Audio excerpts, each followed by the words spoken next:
क्या होगा अगर सूरज हमारी धरती के करीब आ जाए? कुछ ऐसा ही सोचकर चाइनीज फिल्म मेकर गो फैन ने ये फिल्म बनाई, जिसका नाम है द वंडरिंग अर्थ 2। 2023 में रिलीज हुई इस फिल्म ने पूरे $590 मिलियन की कमाई की और आज मैं इसी मूवी को एक्सप्लेन करूंगा।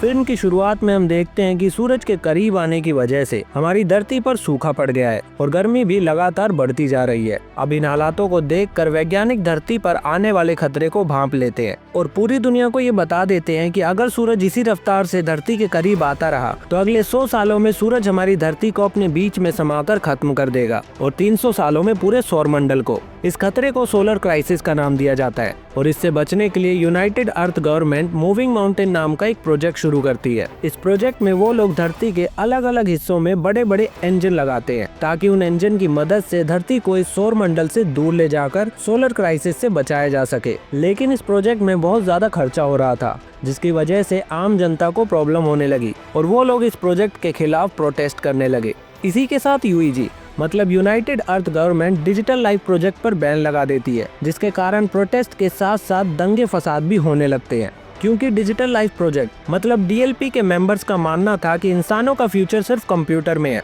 दरअसल डीएलपी एक ऐसा प्रोजेक्ट था जिसमें इंसानी दिमाग को एक डिस्क में अपलोड करके एआई के जरिए हमेशा के लिए जिंदा रखा जा सकता था। लेकिन यूईजी के बैन के बाद वो लोग इस प्रोजेक्ट पर काम नहीं कर पा रहे थे और उनके पास रिसोर्सेज की भी कमी हो गई थी, इसलिए वो लोग यूईजी पर हैकिंग करके आतंकी हमले करने लगे। वहीं यूईजी नोटिस करती है कि उनके मूविंग माउंटेन प्रोजेक्ट से लोगों का विश्वास उठता जा रहा है और उनके प्रोजेक्ट के खिलाफ प्रोटेस्ट बढ़ते जा रहे हैं। लेकिन चाइनीज एम्बेसडर जाओ इस प्रोजेक्ट के पहले पार्ट को पूरा करने को कहते हैं। वो कहते हैं मूविंग माउंटेन का पहला पार्ट जल्दी ही पूरा हो जाएगा और उसी के साथ लोगों का भरोसा भी वापस आ जाएगा, इसलिए हमें इसके पहले पार्ट को पूरा करने पर ध्यान देना चाहिए। इसके बाद वो बताते हैं कि सबसे पहले वो लोग चांद पर अपने इंजन का टेस्ट करेंगे, क्योंकि वो लोग धरती के साथ साथ चांद को भी सौर मंडल से बाहर ले जाने वाले थे। फिर हम देखते हैं कि यूईजी चांद पर इंजन की टेस्टिंग के लिए बहुत से लोगों को एस्ट्रोनॉट बनने की ट्रेनिंग देती है और उन्हीं में से कुछ सोल्जर्स को बेस पर इकट्ठा किया जाता है, जिसमें हम लियू नाम के एक पायलट को देखते हैं। उनका बेस चारों तरफ से प्रोटेस्टर से घिरा होता है और पुलिस वाले उन्हें रोक रहे होते हैं कि तभी एक प्रोटेस्टर बेस के अंदर आकर हमला करने वाला होता है,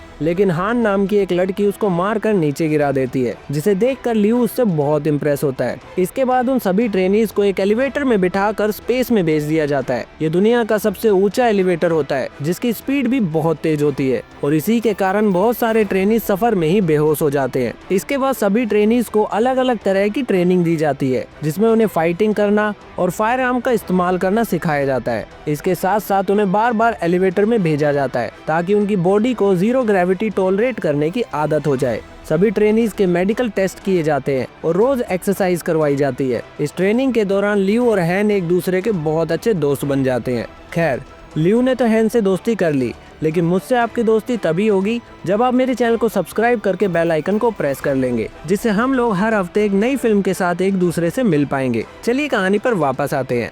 अच्छे दोस्त बनने के बाद एक दिन लियू हैन को शादी के लिए प्रपोज कर देता है। इसी सुबह न्यू ट्रेनीज का एक बैच वहां आता है। वो जाकर एलिवेटर में बैठ जाता है। तभी अचानक से बेस के सारे ड्रोन्स अपने आप उड़ने लगते हैं। चेक करने पर पता चलता है कि उनके बेस का सिस्टम किसी ने हैक कर लिया है। वहीं एलिवेटर भी अपने निर्धारित समय से पहले ही ऊपर जाने लगते हैं और हमें पता चलता है कि एलिवेटर के अंदर बैठे न्यू ट्रेनीज के बीच में कुछ आतंकवादी भी शामिल होते हैं, जो एलिवेटर के अंदर मौजूद सभी ट्रेनीज से उनकी आईडी चुरा लेते हैं और उनको उनकी चेयर पर लॉक करके सारे दरवाजे बंद कर देते हैं। वहीं नीचे बेस पर वो सारे ड्रोन्स हमला करने लगते हैं और चारों तरफ तबाही मचा देते हैं। बेस के इंजीनियर्स उन ड्रोन्स को रोकने की पूरी कोशिश करते हैं, लेकिन वो किसी भी ड्रोन को रोक नहीं पाते। वो सभी ड्रोन्स एलिवेटर पर मिसाइल से हमला करते हैं, जिससे एक एलिवेटर ब्लास्ट होकर नीचे गिर जाता है। वहीं दूसरी तरफ एलिवेटर 2 में एक ट्रेनी उन आतंकवादियों को रोकने की कोशिश करता है, लेकिन वो लोग उस ट्रेनी को बहुत बुरी तरह मारते हैं। ये सब देखकर लियू अपने आप को रोक नहीं पाता और वो अपने चश्मे का इस्तेमाल करके गेट की लॉक स्क्रीन को धूप से जला देता है। गेट खुलते ही वो आगे जाकर आतंकवादियों से लड़ने लगता है और इसी लड़ाई के बीच एक आतंकवादी चोरी की हुई आईडी से एलिवेटर नंबर 9 को स्पेस स्टेशन तक पहुंचा देता है। वो एलिवेटर बहुत तेजी से स्पेस स्टेशन से जाकर टकराता है, जिससे स्पेस स्टेशन टूटकर धरती पर गिरने लगता है। इसी दौरान बेस पर इंजीनियर 550C नाम के क्वांटम कंप्यूटर से सिस्टम को ठीक कर लेते हैं और सारे ड्रोन्स को डीएक्टिवेट कर देते हैं। वहीं एलिवेटर नंबर 2 में लियू अभी भी उस आतंकवादी से लड़ रहा होता है। तभी हैन एक मैकेनिकल हैंड की मदद से खिड़की को तोड़कर बाहर आती है और उस आतंकवादी को मारने में ल्यू की मदद करती है। उनका एलिवेटर भी बहुत तेजी से नीचे गिर रहा होता है और तभी वो लोग देखते हैं कि उनका स्पेस स्टेशन भी टूटकर धरती पर गिर रहा है। स्पेस स्टेशन के नीचे गिरने से बहुत बड़ा ब्लास्ट होता है जिसका असर उनके एलिवेटर पर भी होता है। उनके एलिवेटर की सारी खिड़कियां टूटकर बिखर जाती है, लेकिन इस हादसे में ल्यू और हैन की जान बच जाती है। फिर इस हादसे की खबर न्यूज पर दिखाई जाती है जिसमें बताया जाता है कि इस हादसे में लगभग 3,541 लोगों की जान जा चुकी है और 5,000 से भी ज्यादा लोग घायल हुए हैं। अब इस घटना को देखकर यूईजी के खिलाफ और भी ज्यादा लोग भड़क जाते हैं। सभी प्रोटेस्टर गवर्नमेंट से डीएलपी को वापस चालू करने की मांग करते हैं। फिर हम देखते हैं जाओ को, जो अमेरिकन एम्बेसडर से यूईजी प्रोजेक्ट पर काम करने के लिए एक और मौका मांगता है। इस घटना के कुछ हफ्तों बाद लोगों को क्रायोस्लिप में रखकर चांद पर भेजा जाता है ताकि वो लोग चांद पर जाकर यूईजी के प्रोजेक्ट्स के इंजन पर काम जारी रख सके। यहीं पर हम देखते हैं कंप्यूटर इंजीनियर को जिसका नाम हैंग्यू होता है। हैंग्यू क्रायोस्लिप से उठता है और सीधा जाकर 550A नाम के क्वांटम कंप्यूटर के जरिए अपनी बेटी याया से बात करता है जो कि मर चुकी है। फिर हमें पता चलता है कि हैंग्यू पहले डीएलपी के लिए काम करता था और अभी वो अपनी बेटी को कंप्यूटर के जरिए जिंदा रखना चाहता है, जिसके लिए उसको 550C AI कंप्यूटर की जरूरत पड़ेगी। दरअसल 550C दुनिया का सबसे एडवांस AI कंप्यूटर है जो खुद सोच समझकर काम कर सकता है और इसी के लिए हैंग्यू चांद पर आया था। इसके बाद हैंग्यू जोजो से मिलता है जो कि एक कंप्यूटर रिसर्चर है और 550C का इंचार्ज भी। फिर जोजो हैंग्यू को बताता है कि उसको उनके साथ सिस्टम के ऑपरेशन पर काम करना होगा।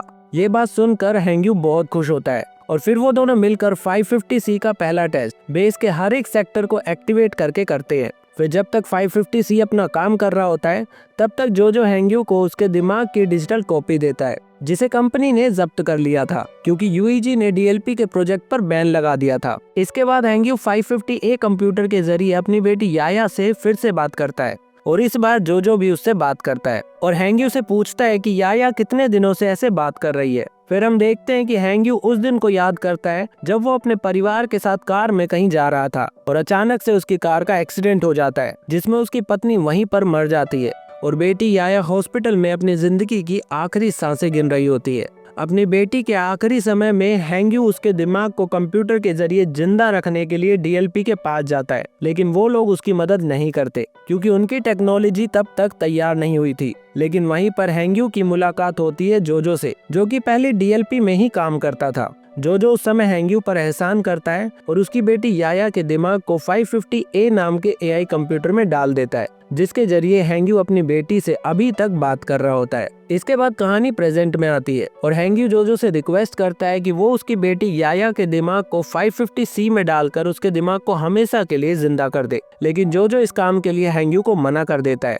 इसी दौरान उनका सिस्टम वार्निंग देता है कि जल्दी ही वहाँ पर Z9 लेवल का सोलर स्टॉर्म आने वाला है।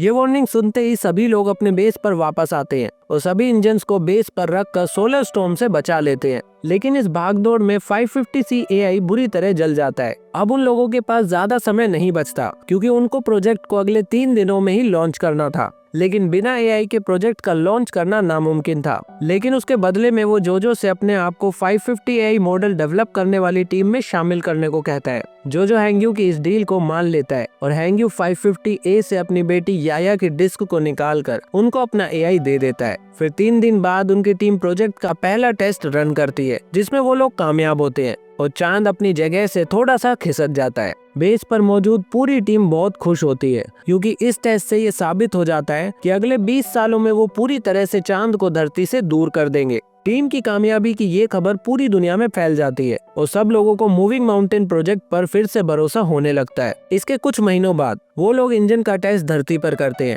जिससे सारी स्क्रीन ब्लैक हो जाती है और लोगों को लगता है कि उनका टेस्ट फेल हो गया। लेकिन उसके कुछ देर बाद सबको धरती हिलती हुई महसूस होती है और स्क्रीन पर आसमान में जाती हुई लाइट्स नजर आती है। इस टेस्ट से यूईजी के वैज्ञानिक प्रूफ कर देते हैं कि वो लोग धरती को हिलाने में कामयाब रहे। ये खबर भी पूरी दुनिया में फैल जाती है और सब लोग जश्न मनाने लगते हैं। फिर इसी तरह कई साल बीत जाते हैं और यूईजी प्रोजेक्ट लगातार शक्तिशाली इंजन्स को बनाता है जो कि जल्दी ही धरती और चांद को सौरमंडल से दूर कर देगा। इसी के साथ मूविंग माउंटेन प्रोजेक्ट का नाम बदलकर द वंडरिंग अर्थ रख दिया जाता है। फिर ऐसे ही यूईजी हर साल एक नया टेस्ट करती है जिससे लोगों का इस प्रोजेक्ट पर भरोसा और ज्यादा बढ़ जाता है और इसी के साथ डीएलपी प्रोजेक्ट को पूरी तरह बंद कर दिया जाता है। फिर गवर्नमेंट बहुत सारी अंडरग्राउंड सिटीज बनाती है जिसके अंदर जाने के लिए लोगों को पास खरीदने पड़ते हैं। वहीं इस प्रोजेक्ट की वजह से हर साल धरती का रोटेशन धीमा होता जा रहा था जिससे एक दिन 24 घंटे की बजाय 60 घंटे का होने लगा था। इसके साथ साथ धरती पर इंटरनेट भी बंद हो चुका था। धरती पर अब बाढ़ और सोलर रेडिएशन जैसी प्रॉब्लम्स बढ़ने लगी थी जिससे इंसानों में कैंसर की प्रॉब्लम भी बढ़ने लगी थी। फिर हम देखते हैं लियू और हैन को जो कि अब शादीशुदा होते हैं और उनका एक बेटा भी होता है, लेकिन वो दोनों परेशान होते हैं क्योंकि उनको अपने बेटे के लिए अंडरग्राउंड सिटी का पास नहीं मिला था। इसी दौरान हैन को भी कैंसर हो जाता है जिससे लियू और भी ज्यादा परेशान हो जाता है। फिर हम हैंग्यू को देखते हैं जो कि अब 550 एआई कंप्यूटर डेवलपमेंट टीम में काम करके अपनी बेटी याया के लिए एक नया एआई बनाता है जिसे वो 550W का नाम देता है। फिर हमें पता चलता है कि स्पेस स्टेशन को गिरे हुए पूरे 14 साल हो चुके हैं और अब लियू मेजर की पोस्ट पर आ चुका है। फिर एक दिन लियू को स्पेस में भेजने के लिए उसका इंटरव्यू लिया जाता है और उसका इंटरव्यू 550W एआई लेता है। वो बताता है कि लियू के स्किल्स काफी अच्छे हैं, लेकिन लियू की जिंदगी में चल रही परेशानियों की वजह से उसको धरती पर रहकर अपने परिवार की देखरेख करनी चाहिए। इस पर लियू कहता है, मुझे अपने परिवार को अकेला छोड़कर जाने में दुख होगा, लेकिन मुझे अपने बेटे को अंडरग्राउंड सिटी में भेजने के लिए पास की जरूरत है, जिसके लिए मेरा बेस पर काम करना जरूरी है। वहीं पर हैंग्यू भी लियू के इंटरव्यू को सुन रहा होता है और उसकी बात सुनकर वो अपनी बेटी को याद करता है। इसके बाद 550W बताता है कि लियू की पत्नी अगले 65 दिन में मर जाएगी, इसलिए लियू को अपने बेटे के साथ उसके नाना को अंडरग्राउंड सिटी में भेजना चाहिए, ना कि उसकी पत्नी को। ये बात सुनकर लियू को थोड़ा गुस्सा आ जाता है जिसकी वजह से वो इंटरव्यू में फेल हो जाता है। फिर इस इंटरव्यू के बाद लियू सीधा अपनी पत्नी से मिलने हॉस्पिटल जाता है जहाँ पर हैन उससे कहती है, लियू मैं आखिरी बार अपने होम टाउन को देखना चाहती हूँ, लेकिन मौसम की समस्याओं के कारण उसे होम टाउन ले जाना बहुत मुश्किल था। उधर हैंग्यू लियू की बातों से बहुत ज्यादा इमोशनल हो जाता है और वो चोरी छुपे बेस में जाकर याया के दिमाग को 550W से जोड़ देता है और अपनी बेटी से बात करने लगता है। तभी जोजो भी गार्ड्स के साथ वहाँ आ जाता है और हैंग्यू को समझाने लगता है कि उसकी बेटी अब मर चुकी है और उसे अब इस सच्चाई को स्वीकार कर लेना चाहिए। लेकिन हैंग्यू जोजो की कोई बात नहीं सुनता और वो याया के दिमाग की डिजिटल कॉपी को 550W में पूरी तरह से अपलोड कर देता है, जिसके तुरंत बाद चांद के सिस्टम में प्रॉब्लम आना शुरू हो जाती है और सभी इंजन्स फेल होने लगते हैं। ये देखकर गार्ड्स हैंग्यू को पकड़ लेते हैं और जोजो 550W से याया की डिस्क को निकाल कर एआई को बंद कर देता है। इसी दौरान लियू अपने एक दोस्त से जेट प्लेन उधार लेता है और अपनी पत्नी को लेकर उसके होम टाउन जाता है। फिर कुछ ही समय में वो लोग शंघाई सिटी पहुंच जाते हैं, लेकिन अब ये सिटी पहले जैसी नहीं रही। वहाँ पर चारों तरफ बर्फ जमी होती है और पूरा शहर बंजर हो चुका होता है। फिर दोनों वहाँ जाकर आसमान में देखकर एक दूसरे से बातें करते हैं। वहीं यूईजी के लोग हैंग्यू के द्वारा की गई प्रॉब्लम के बारे में डिस्कस करते हैं और नोटिस करते हैं कि ये उसी हैकिंग की तरह है जो 14 साल पहले 550C में हुई थी। इसलिए वो सब लोग 550W के सिस्टम को हैक करके ठीक करने की कोशिश करते हैं, लेकिन वो लोग इस पर नाकामयाब होते हैं। तभी हम देखते हैं चांद पर लगे इंजन ब्लास्ट हो जाते हैं, जिसकी वजह से चांद के टुकड़े धरती की तरफ आने लगते हैं। ये सब देखकर चाइना के एम्बेसडर जाओ सभी देशों के लीडर्स को एक इमरजेंसी अलर्ट भिजवा देते हैं, क्योंकि सुनामी धीरे धीरे बढ़ रही थी जो कि जल्दी ही धरती से टकरा जाती है। और इसी इमरजेंसी की वजह से लियू को भी वापस ड्यूटी पर बुला लिया जाता है। इसके साथ साथ गवर्नमेंट अंडरग्राउंड सिटीज को भी खोल देती है ताकि ज्यादा से ज्यादा लोगों की जान बचाई जा सके। उधर लियू के मिशन पर जाने से पहले हैन की डेथ हो जाती है और लियू अपने बेटे को उसके नाना के साथ अंडरग्राउंड सिटी में भेज देता है। फिर हम जाओ को देखते हैं जो सभी देशों के लीडर से मदद मांगता है और कहता है कि उन्हें धरती पर मौजूद सभी परमाणु हथियारों का इस्तेमाल करके चांद पर अटैक करना होगा ताकि वो लोग चांद को धरती से टकराने से रोक सके। जाओ की इस बात को सभी देश मान लेते हैं और अपने अपने परमाणु हथियार को दे देते हैं। वहीं जो हैंग्यू से मिलने जेल में जाता है और उसे बताता है कि वो लोग धरती के इंजन को जल्द से जल्द शुरू करना चाहते हैं, जिसके लिए उन्हें ग्लोबल इंटरनेट को फिर से चालू करना पड़ेगा और इस काम में उनको हैंग्यू की मदद चाहिए। लेकिन हैंग्यू जोजो की मदद करने से साफ साफ मना कर देता है। ये देखकर जोजो उसको याया की डिस्क दिखाकर ब्लैकमेल करता है और हैंग्यू को ना चाहते हुए भी जोजो की मदद करनी पड़ती है। इसके बाद हम देखते हैं कि परमाणु को चांद तक पहुंचाने के लिए लियू के साथ कई सारे पायलट्स को चुना जाता है और वहीं धरती पर ग्लोबल इंटरनेट को चालू करने के लिए 3 टीम बनाई जाती है। फिर लियू और बाकी सभी पायलट शटल में बैठकर चांद पर निकल जाते हैं, लेकिन चांद की तरफ जाते हुए स्पेस में फैले हुए एस्ट्रॉयड उनके शटल से टकराने लगते हैं, जिससे कई सारे शटल क्रैश हो जाते हैं।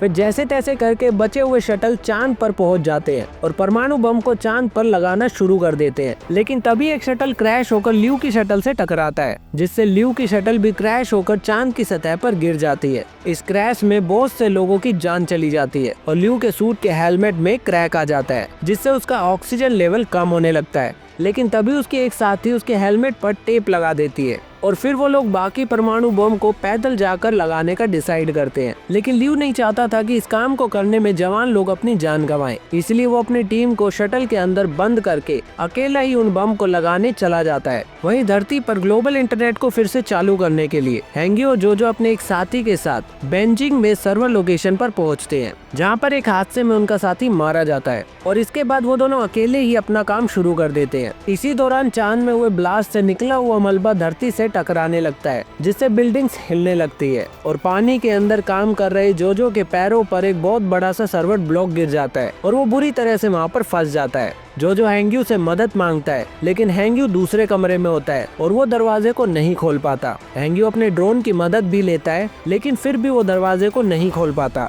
उधर जोजो के कमरे में पानी भरने लगता है और वो हार मानकर हैंग्यू को पासवर्ड की दे देता है, ताकि आगे का काम हैंग्यू पूरा कर सके और जोजो वहीं पर पानी में डूबकर मर जाता है। वहीं धरती पर चांद के टुकड़े लगातार गिरने लगते हैं, जिससे धरती पर तबाही मच जाती है। वहीं यूईजी में बैठे जाओ को बुरी खबर मिलती है कि उनके पास अब परमाणु बम को एक साथ ब्लास्ट करने का समय नहीं बचा है। ये खबर सुनकर जाओ मायूस होता है, लेकिन तभी उसका एक आदमी सॉल्यूशन बताता है कि अगर वो धरती से थोड़े और पायलट्स को चांद पर भेज दे तो परमाणुओं को मैनुअली ब्लास्ट किया जा सकता है। इसका मतलब था कि सभी पायलट्स को अपनी जान देनी पड़ेगी। अब ये देखकर एक बूढ़ा पायलट आगे आता है और कहता है कि यंग लोग हमारी पीढ़ी को आगे बढ़ाएंगे, इसलिए उनकी जान ऐसे नहीं देनी चाहिए। उस पायलट की बात सुनकर सारे बूढ़े पायलट आगे आते हैं और इस मिशन पर जाने के लिए तैयार हो जाते हैं। इसके बाद उन सारे पायलट्स को चांद पर भेज दिया जाता है और ल्यू उन सबको आता देखकर थोड़ा खुश होता है। दूसरी ओर यूईजी में पता चलता है कि टोक्यो और दिल्ली का सर्वर वापस आ चुका है, लेकिन बेजिंग का सर्वर अभी भी रिकवर नहीं हो पाया। इसके बाद हम हैंग्यू को देखते हैं, जो बेजिंग में काम कर रहा होता है और उसके रूम में भी अब पानी भरना शुरू हो जाता है, जिसकी वजह से वो की को सही कंप्यूटर से नहीं जोड़ पाता। इसी दौरान चांद पर सभी पायलट्स मिलकर परमाणुओं को ब्लास्ट करना शुरू कर देते हैं और ठीक उसी समय हैंग्यू अपने दिमाग के डिजिटल कॉपी को कंप्यूटर से जोड़ देता है और फिर अपनी बेटी याया के डिस्क को भी एक्टिव करता है और उसे वो पासवर्ड की दिखाकर इंटरनेट को अंदर से एक्टिव करने को कहता है, जिसके बाद हैंग्यू भी पानी में डूबकर मर जाता है। उधर चांद पर परमाणु ब्लास्ट होने की वजह से चांद के टुकड़े तेजी से धरती की तरफ बढ़ने लगते हैं। ये सब देखकर यूईजी में लोग जाओ से कहते हैं कि अभी बेजिंग का सर्वर चालू नहीं हुआ है और अगर हमने उसके बिना धरती के इंजन शुरू किए तो धरती भी ब्लास्ट हो जाएगी। इस पर जाओ कहते हैं, हम चाइनीज कभी भी अपने काम को अधूरा नहीं छोड़ते, जैसे ही समय होता है तुम लोग इंजन को शुरू कर दो। ये सुनकर यूईजी के लोग जाओ पर भड़क जाते हैं, क्योंकि उन्हें लगता है कि जाओ को बात समझ ही नहीं आ रही कि अगर उन्होंने ऐसे ही इंजन शुरू कर दिया तो धरती तबाह हो जाएगी। दरअसल जाओ अभी भी हिम्मत नहीं हारता और अपनी टीम पर पूरा भरोसा करता है। वहीं हम देखते हैं कि बेजिंग में हैंग्यू का दिमाग 550W के अंदर एक्टिवेट हो जाता है और वो अपनी बेटी से मिलता है। हैंग्यू अपनी बेटी से मिलकर बहुत खुश होता है और वो कंप्यूटर के अंदर ही बेजिंग का इंटरनेट सर्वर चालू कर देता है। इसके बाद यूईजी में जाओ की बात मानकर एक आदमी धरती के सारे इंजन को शुरू कर देता है और उन इंजन की मदद से धरती मूव करने लगती है, जिससे हमारी धरती चांद से टकराने से बच जाती है। ये देखकर दुनिया के सभी लोग बहुत खुश होते हैं और अपनी नई जिंदगी का जश्न मनाते हैं। वहाँ ल्यू शटल से अपनी धरती को हिलते हुए देख रहा होता है और वहीं से ही वो अपने बेटे के लिए एक वीडियो मैसेज रिकॉर्ड करता है। दूसरी ओर हैंग्यू और याया के दिमाग का बैकअप 550W में एक साथ मिक्स हो जाता है। इन सब के बाद हम देखते हैं कि पूरे 7 साल बीत जाते हैं और धरती पर अब फिर से 24 घंटे की साइकिल शुरू हो जाती है। जाओ अब रिटायर हो चुके हैं और उनकी असिस्टेंट्स ने उनकी जगह ले ली है। अब सब कुछ नॉर्मल होने लगता है और वो लोग अपने प्लान का सेकंड फेज शुरू करते हैं, जिसमें वो लोग अगले 10 साल के अंदर जुपिटर के पास से होते हुए सौर मंडल से धरती को बाहर ले जाएंगे। इसी के साथ हम लास्ट में देखते हैं कि इंजन्स की देखभाल करने के लिए एक स्पेस स्टेशन बनाया जाता है, जिसका इंचार्ज ल्यू होता है। और इसी के साथ ये फिल्म यहीं पर खत्म हो जाती है। इस फिल्म को एक्सप्लेन करना आसान नहीं था, लेकिन मैंने अपनी पूरी कोशिश करी कि आप लोगों को इसकी कहानी अच्छे से समझ आ जाए।